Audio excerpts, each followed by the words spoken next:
नमस्कार दोस्तों, मेरा नाम जय कुमार तिवारी है। मेरे YouTube चैनल में आपका स्वागत है। दोस्तों, मैं department of housing and urban planning government of Uttar Pradesh से रिटायर्ड असिस्टेंट इंजीनियर हूँ। दोस्तों, आज मैं बात करूँगा एक ऐसे शहर के बारे में जो उत्तर प्रदेश के NCR रीजन में बस रहा है, आकार ले रहा है और ये क्षेत्रफल के हिसाब से इतना विशाल है कि इसका क्षेत्रफल दिल्ली से 2 गुना है, गुरुग्राम से 4 गुना है, ग्रेटर नोएडा से 8 गुना है, नोएडा से 15 गुना है और अगर फरीदाबाद की बात करें तो फरीदाबाद से क्षेत्रफल में इसका आकार 16 गुना है। तो दोस्तों, इस वीडियो में मैं इस शहर के बारे में कुछ और 4-5 बिंदुओं पर बात करूंगा। वो कौन कौन से बिंदु हैं? पहले मैं बताऊंगा ये कौन सा शहर है और किस किस जिले के कौन कौन से गांवों को इसमें शामिल किया जा रहा है और इस शहर का क्षेत्रफल के अनुसार एरिया का एनालिसिस क्या है। अगले बिंदु में बात करूंगा कि इस शहर को बनाने का आधार क्या है। इसके साथ ही मैं ये भी बात करूंगा कि जो शहर बसने जा रहा है इसके अंदर कई छोटे अन्य महत्वपूर्ण शहर भी बसाए जाएंगे। वो कौन कौन से शहर हैं और वो किन किन जिलों में स्थित हैं, इन नए बसने वाले शहरों की क्या विशेषताएं होंगी। और सबसे महत्वपूर्ण बिंदु ये भी है कि जो लोग इन्वेस्टर हैं, प्रॉपर्टी में अपना इन्वेस्ट करना चाह रहे हैं, अंत के बिंदु में लास्ट में मैं ये भी बताऊंगा कि इस विशाल बसने वाले भविष्य के शहर में इन्वेस्टर्स के लिए इन्वेस्टमेंट के क्या अवसर हैं, क्या अपॉर्चुनिटीज हैं। तो आइए वीडियो शुरू करते हैं।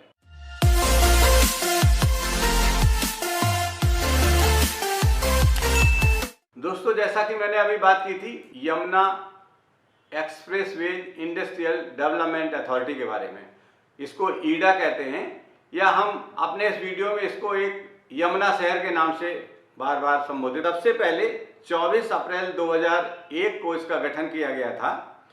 इंडस्ट्रियल डेवलपमेंट एक्ट 1976 के तहत ये जो ईडा है इसका गठन किया गया था और गठन करते समय इसमें 6 जिले शामिल किए गए थे। 6 जिलों के जो गांव हैं वो शामिल किए गए थे और ये जिले थे गौतम बुद्ध नगर, बुलंदशहर, अलीगढ़, हाथरस, आगरा और Mathura.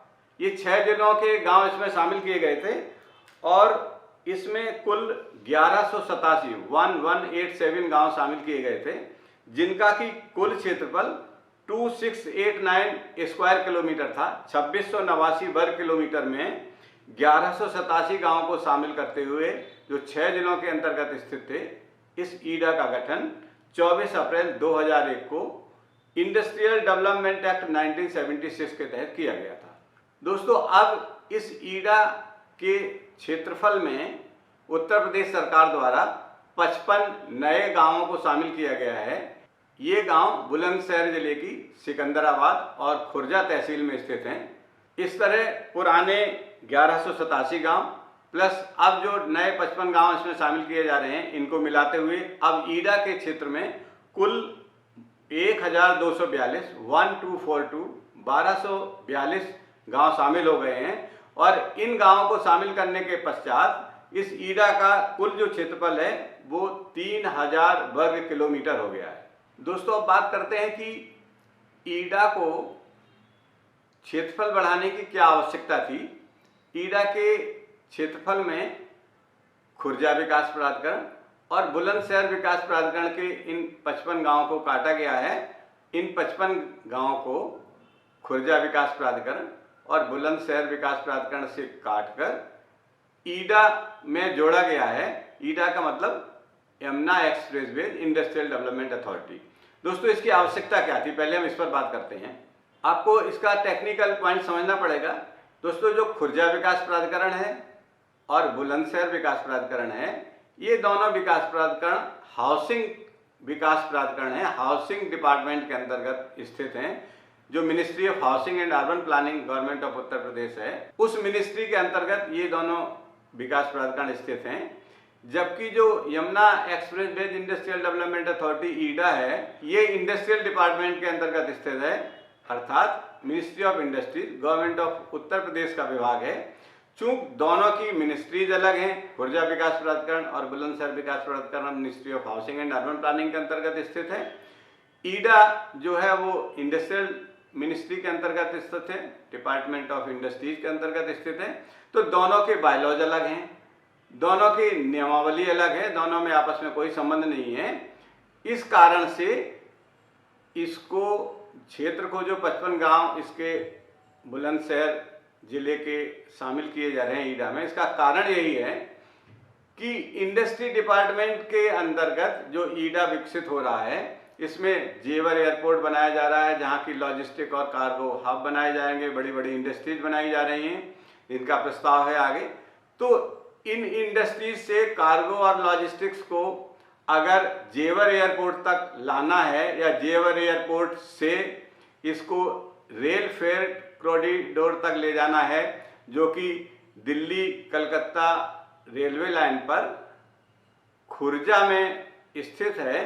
Eastern rail freight corridor और वेस्टर्न रेल फ्रेट कॉरिडोर दोनों ऐसी जगह पर स्थित हैं जहां पर ईडा विकास प्राधिकरण की सीमा नहीं आती है। ये ईडा विकास प्राधिकरण की सीमा से 5 किलोमीटर दूर स्थित है। कौन सा? जो Delhi Calcutta rail freight corridor है, खुर्जा में जो है। अगर जेवर एयरपोर्ट से कोई कार्गो का ट्रांसपोर्ट किया जाना, लॉजिस्टिक्स का कोई ट्रांसपोर्ट किया जाना है और जो रेल फ्रेट कॉरिडोर तक खुर्जा तक ले जाया जाना है, तो वहां ईडा की सीमा खुर्जा से 5 किलोमीटर पहले ही समाप्त हो जाती है, जिसकी वजह से ट्रांसपोर्ट के साधनों का उस क्रम में विकास किया जाना संभव नहीं है जैसा ईडा चाहता है, क्योंकि ईडा प्राधिकरण अलग है और खुर्जा विकास प्राधिकरण और बुलंदशहर विकास प्राधिकरण अलग हैं।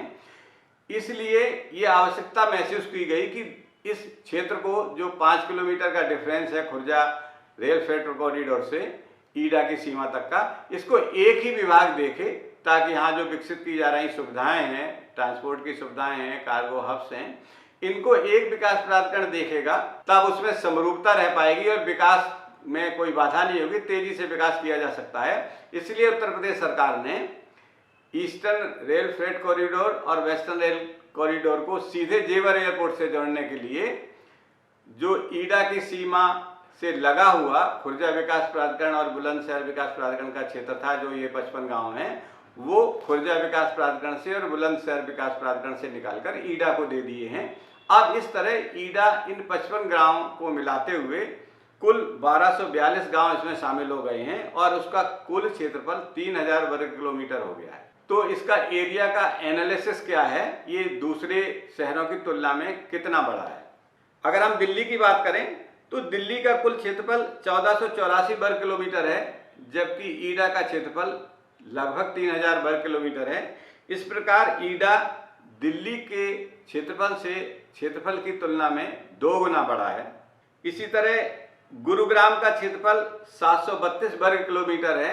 इस तरह जो ईडा का क्षेत्रफल जो लगभग 3000 वर्ग किलोमीटर है, वो गुरुग्राम से 4 गुना है। अब अगर नोएडा की बात करें तो नोएडा का क्षेत्रफल 203 वर्ग किलोमीटर है, ईडा का क्षेत्रफल 3000 वर्ग किलोमीटर है।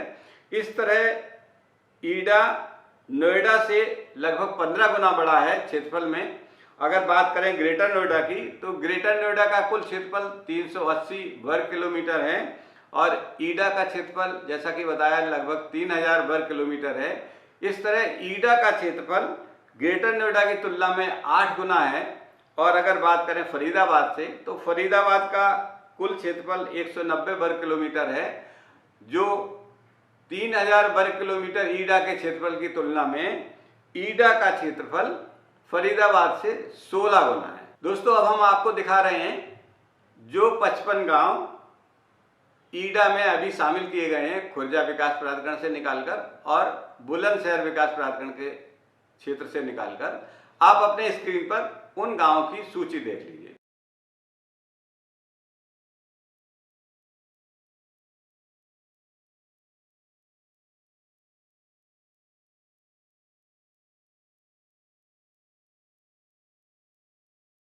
दोस्तों, अब मैं आपको बता रहा हूं कि इस शहर का आधार क्या है।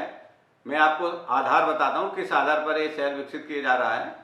और साथ साथ आप अपने स्क्रीन पर देखिए चित्र, जिस चित्र में ईडा, दादरी, नोएडा, गाजियाबाद इन्वेस्टमेंट रीजन जिसको DNGIR कहते हैं, और UP state industrial development authority.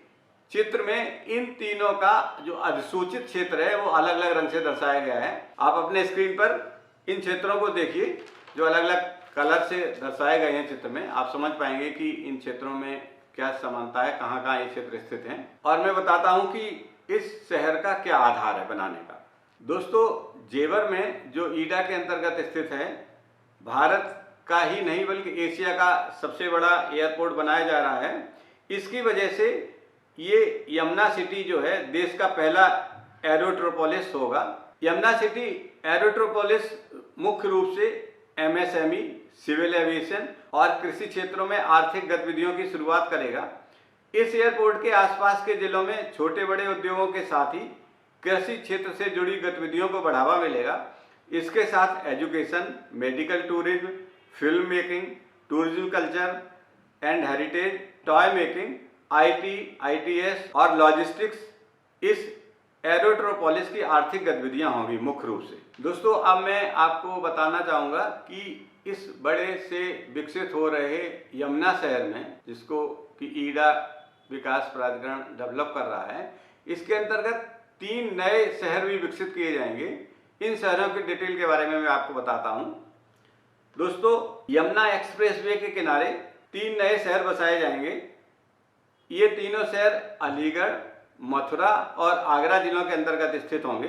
पहला जो शहर है वो अलीगढ़ जिले की सीमा के अंतर्गत स्थित होगा। ये टप्पल बाजना का जो क्षेत्र है, इसमें अर्बन सेंटर बनाया जाएगा जो 11,104 हेक्टेयर में बसाया जाएगा। इसमें 1794.4 हेक्टेयर उद्योगों और 1608.3 हेक्टेयर मिश्रित भू उपयोग के लिए आरक्षित किया गया है।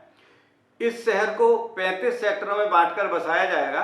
यहाँ लॉजिस्टिक एवं वेयर हाउसिंग क्लस्टर को विकसित किया जाएगा। बात करें दूसरे शहर की, तो दूसरा शहर मथुरा जिले के राया क्षेत्र में विकसित किया जाएगा।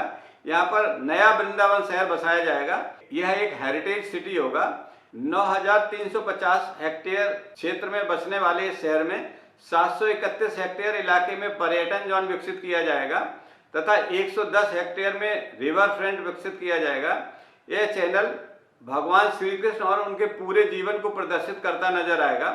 इस शहर के सेक्टरों के नाम भगवान श्री कृष्ण से जुड़ी घटनाओं, स्थानों और पात्रों पर आधारित होंगे। अब बात करते हैं तीसरे शहर की, जो नया शहर इसमें बनने वाला है ईडा के क्षेत्र में। दोस्तों, यह आगरा जिले के अंदर होगा और यह यमुना एक्सप्रेसवे के किनारे बसाया जाएगा। 1200 हेक्टेयर क्षेत्रफल में यह बसाया जाएगा। इस शहर की जनसंख्या करीब 5 लाख होगी। यहाँ लेदर इंडस्ट्री को बढ़ावा मिलेगा। नया शहर पर्यटन और उद्योग के केंद्र के तौर पर विकसित किया जाएगा।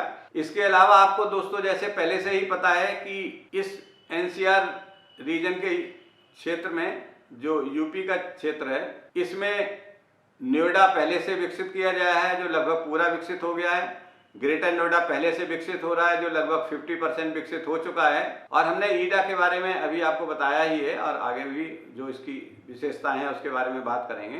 दोस्तों, इसके साथ ही गौतम बुद्ध नगर तथा बुलंदशहर जिले के 80 गांवों को साथ करते हुए दादरी, नोएडा, गाजियाबाद इन्वेस्टमेंट रीजन बनाया जा रहा है, जिसमें तेजी से काम चल रहा है। इसका मास्टर प्लान लगभग तैयार हो गया है, जिसको लोग न्यू नोएडा के नाम से भी जानते हैं। इसका विकास भी तेजी से हो रहा है। इस तरह अगर पूरे क्षेत्र की बात करें तो इस पूरे यूपी रीजन में जो NCR का क्षेत्र है, इसमें नोएडा, ग्रेटर नोएडा, DNGIR या न्यू नोएडा, टप्पल बाजना का क्षेत्र जो अलीगढ़ जिले में है वो, राया का क्षेत्र जो मथुरा जिले में है वो, और आगरा का क्षेत्र जो यमुना एक्सप्रेसवे के किनारे है।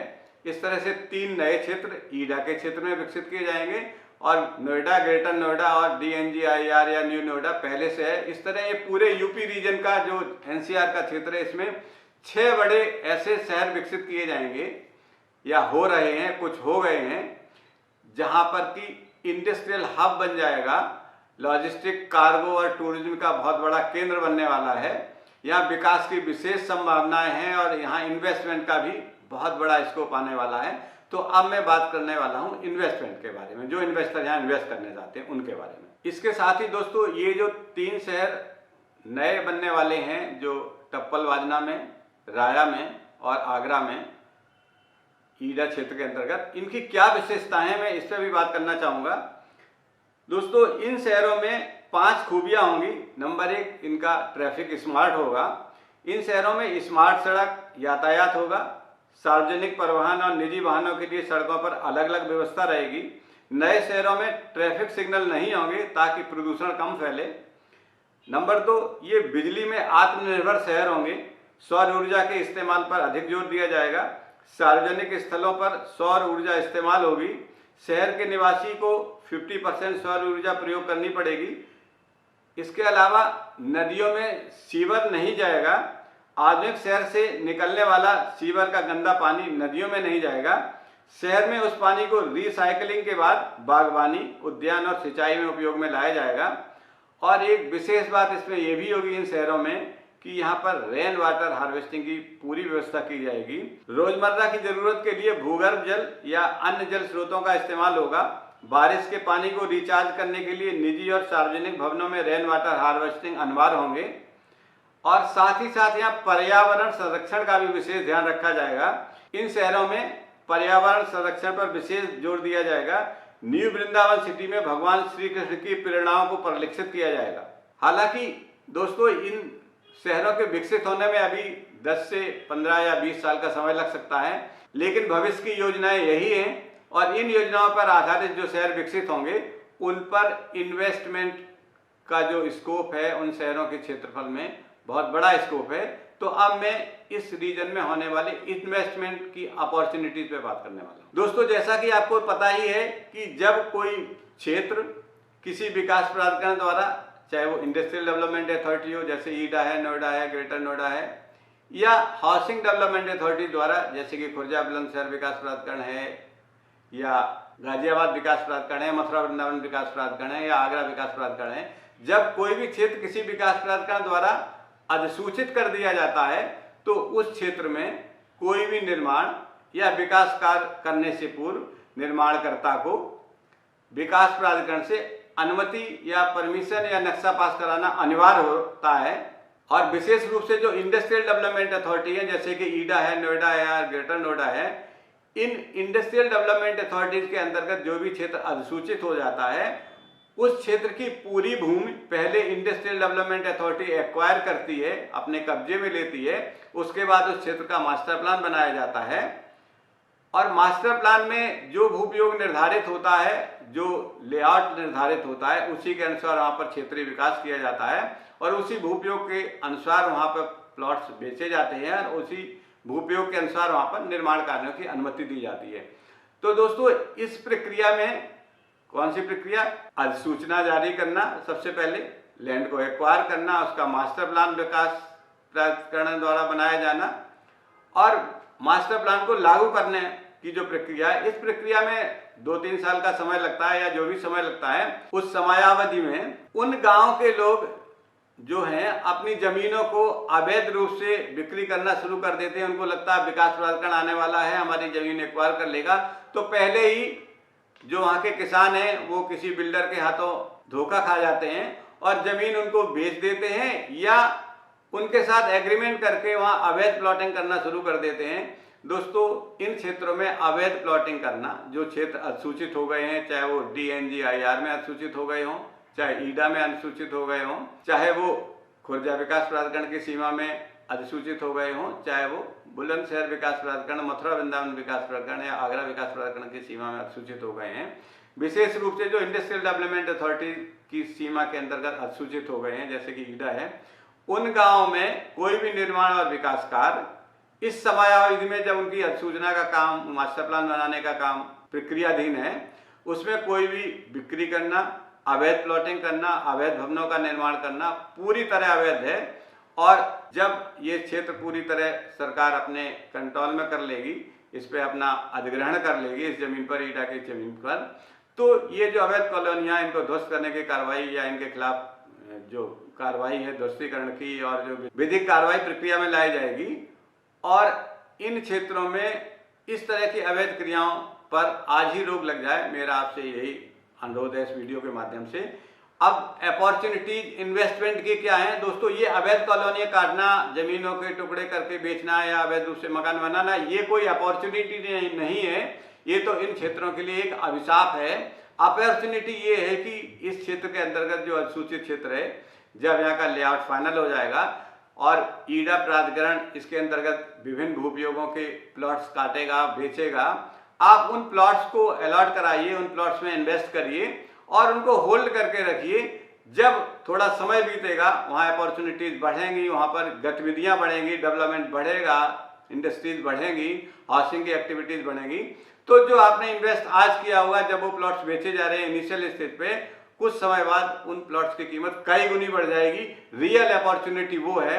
अवैध कॉलोनियां विकसित करने का जो काम है वो कोई अपॉर्चुनिटी नहीं है, वो एक गलत काम है और जिस पर रोक लगनी चाहिए। इस वीडियो के माध्यम से मैं यही अपने दर्शकों से अनुरोध करना चाहता हूँ।